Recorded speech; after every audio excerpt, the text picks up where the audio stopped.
You know, things ain't looking so bad anymore. I got my tickets for my first brand new movie to watch at a theater tonight, Unhinged. I got a whole bunch of movie news here for you on Side Flick. The world is looking bright. Things are about to get dark soon, aren't they? No point getting happy. Hey guys, thanks so much for clicking on this video. My name is Chris. We've got some movie news to talk about today. Yes, a lot of movie news here. Never thought I'd do a side flick so soon as the previous one. But the stuff we're going to be touching upon today is we have another casting member added to Scream 5 that totally jumbles up my prediction of who these characters are playing. We've got more updates on the Megaman movie. Disney Plus finally deciding to add some adult content to their platform. That and so much more, guys. So I'm going to need your opinions down below. What gets you the most interested? What news story stood out to you? But I also want to know, this Friday, movie theaters are opening up, at least most in the country. Are you going to be going to the theater this weekend? If you are, make sure to social distance, put on a mask, don't be an a-hole. How many of you are looking forward to that sweet popcorn taste in your mouth?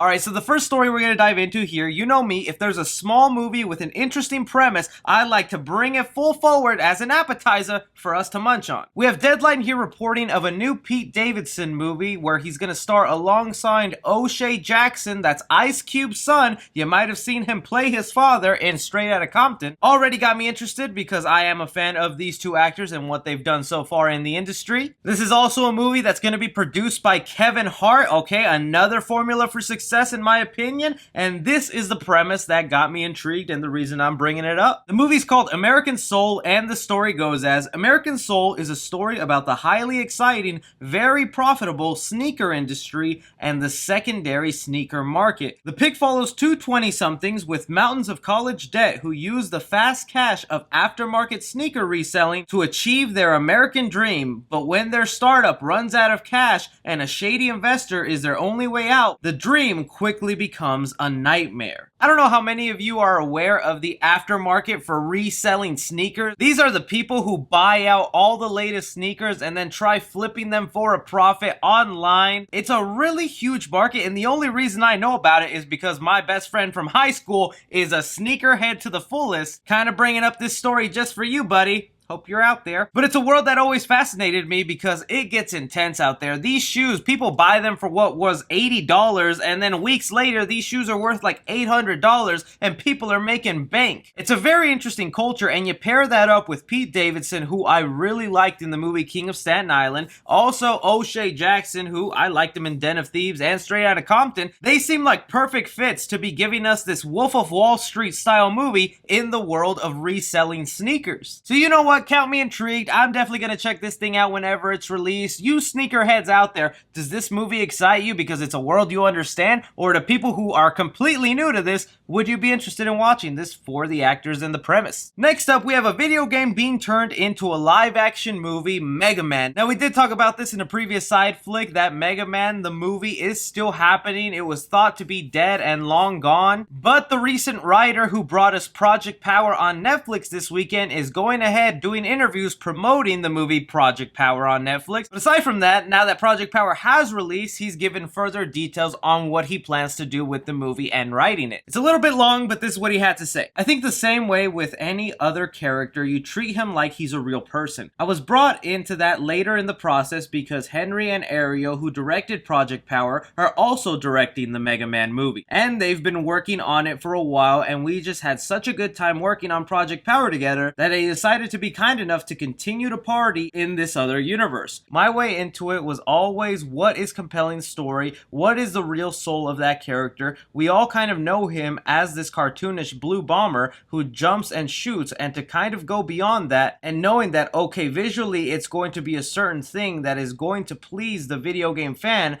but you know, what is the story at the center? He also makes sure to add on, I don't want to say what our comps are because it might betray a little bit too much, but it's not squirrely in the kid territory. So there's a lot to dive in there from what he's saying about this Mega Man movie. One thing, I was very excited for this Mega Man film. I was really looking forward to it, especially after the way Sonic the Hedgehog proved that you could make a good movie out of these video game characters, and Mega Man is a setup for a great action movie. But then after watching Project Power, even though I enjoyed it more than most people, I found it to be watchable. Knowing that the exact same team who made that movie is now giving us Mega Man it does kind of hinder my excitement just a little bit. This is one of those movies where both audiences and critics just did not end up loving it. One thing that does excite me is though I did like the visuals of Project Power, and if those same directors are coming on board for Megaman, then I think the movie's gonna look really cool. I do hope what the writer here is saying, where he's gonna take the character seriously, treat it like a real person, and try to flesh him out. That sounds awesome. Also the part there that he's not gonna treat it like a kid property, that he is gonna try and sway it a bit for adults.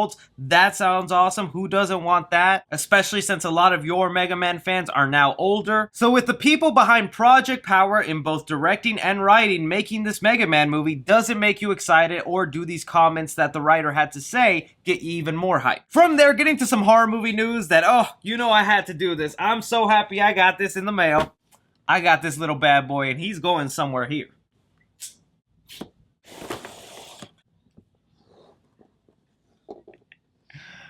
Oh, I love this thing. Now, yes, don't worry. I'll eventually get a Scream that fits in line with my NECA figures. That figure isn't set to come out till November, but anybody who's a Ghostface fan or a fan of Scream will know they rarely ever make Ghostface merchandise. And ever since Spyglass, who is working on Scream 5 for this new reboot slash relaunch, they've handed out the license, and now we are getting all sorts of Scream figures. I love this, but back to the news. Scream 5 went ahead and added yet another new cast member to the film, fresh blood that isn't a returning character from previous films. And this one might actually be a familiar face to a lot of you out there. They went ahead and added Jenna Ortega. The most recent thing she's been in that probably a lot of people have seen her in is she was the little girl in You. And I gotta admit, I absolutely fell in love with her performance in that second season. She came off very likable. And now that she's joining the cast of Scream 5 as yet again another Hispanic character, it kind of has thrown me off completely to who she could be playing in this movie. For those of you who've been following the Scream 5 news on my channel, I have a full playlist down below, but you guys know I got a leaked casting sheet provided by someone in the movie that gave us a description of all the brand new characters. I'll link that down below if you want to check it out. And with the casting that we got just a few days ago of Melissa Barrera, I thought, oh, she's the Hispanic character. They're probably only casting one Hispanic character, so she's most likely the twin Maud, because she's the only one listed as the female Hispanic. So that means to me, Melissa Barrera, who, yes, after checking, is 30 years old, so it would be weird if she was playing Maud, who is categorized as an 18-year-old. It seems more likely that Melissa Barrera might be our new lead star, basically our new Sydney, who in Scream 5 is called Sarah at the moment. Sarah is described as 24 years old in the movie, works at Costco, left her hometown after a traumatic childhood, and then once people start getting axed off in her hometown, she returns to try and figure out who's doing it. So that means Jenna Ortega is either playing the character of Teresa, which is described as the sister of Sarah, and that would make sense since these both are from Hispanic ethnicity, so you could see them being sisters, and there's a big enough age difference where that would make sense because Teresa resents her older sister for leaving her when she was younger. If not that, then she is playing Maud, one of the twins. I know I'm sounding like a wacko here, bringing up all these names and character descriptions that aren't even out yet, but that's how obsessed I am with this series. I'm really excited for it, even more as a Hispanic myself, and finally seeing some Hispanic representation in the Scream franchise. I was so excited I even made up my own little fake mock-up poster that is nowhere as cool as the other great fake posters out there. But now we finally have 4 characters confirmed for this movie: David Arquette, Courtney Cox, Melissa Barrera, and now Jenna Ortega. Neve Campbell, you better be announced soon. If not, we better start hearing listings of other people showing up. Does this new Scream 5 casting get you excited? Who do you think she's playing based off the casting description? And if you're not interested in Scream 5 at all,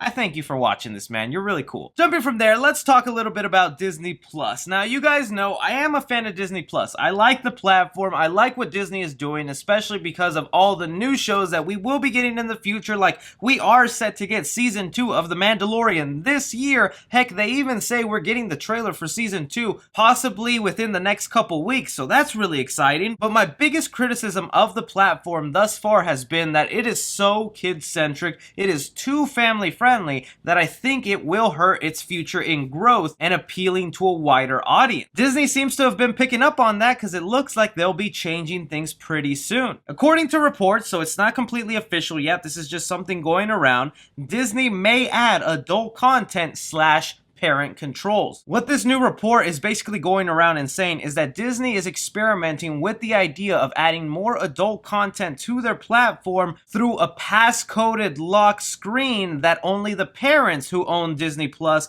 can access, thus giving them the ability to watch more mature films that probably aren't as Disney friendly. And if this turns out to be a reality, I will be so freaking happy. A lot of people get mad when I say I want Disney to have adult content. People think I want Mickey and Minnie making a Goofy.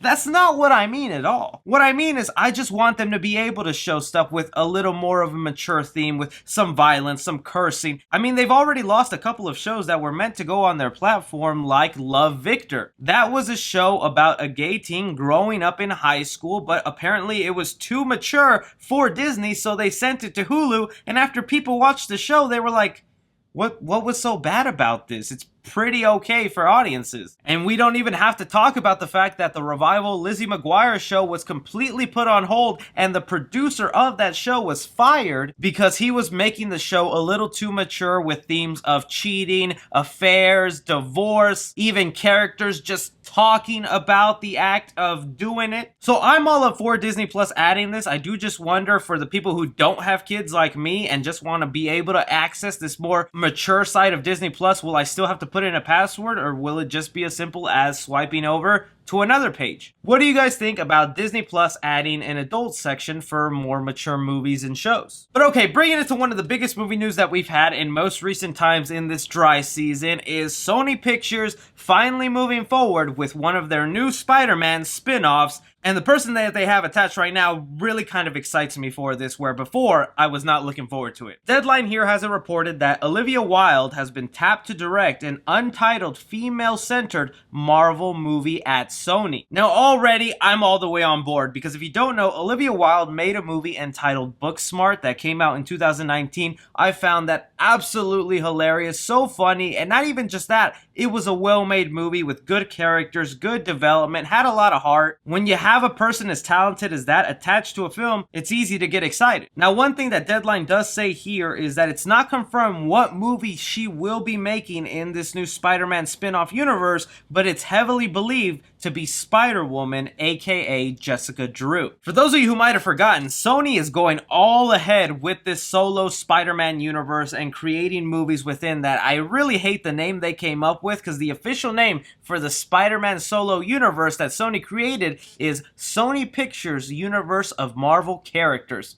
Yeah, it really rolls off the tongue. So far, the movies that they have in this cinematic universe are the first Venom, Morbius, Venom 2, Let There Be Carnage, and now the next one to be added is this solo female-centered Spider-Man spinoff. At this point, just knowing who's attached to direct is the only reason I'm excited for this. If it turns out to be Spider-Woman, alright. Even as a Spider-Man fan, I'm not the biggest fan of Spider-Woman, Jessica Drew, just because I never looked into her story, her comics. And yeah, don't even go asking me how much of this is connected to the MCU, because that's a whole gray area. Just know it's most likely going to connect to the Spider-Man movies, even the Tom Holland ones, but as far as connecting to the other Marvel movies, like Avengers, Doctor Strange, all those, it'll most likely be ignored. But you guys hear about this. What do you think of Olivia Wilde being attached to a female Spider-Man spin-off movie? Does this news excite you, or could you do without it? But anyways, guys, that is just all the movie news I have to discuss right now. Let me know your opinions on everything we've talked about here. What got you the most pumped? What did you hate? Do you like my little figure? Where should I put him? Let me know down below. Be sure to subscribe. Almost at 200K. Don't forget to hit that like button. Follow me on Twitter at 3C Film Review. As always, I'm Chris. Take care.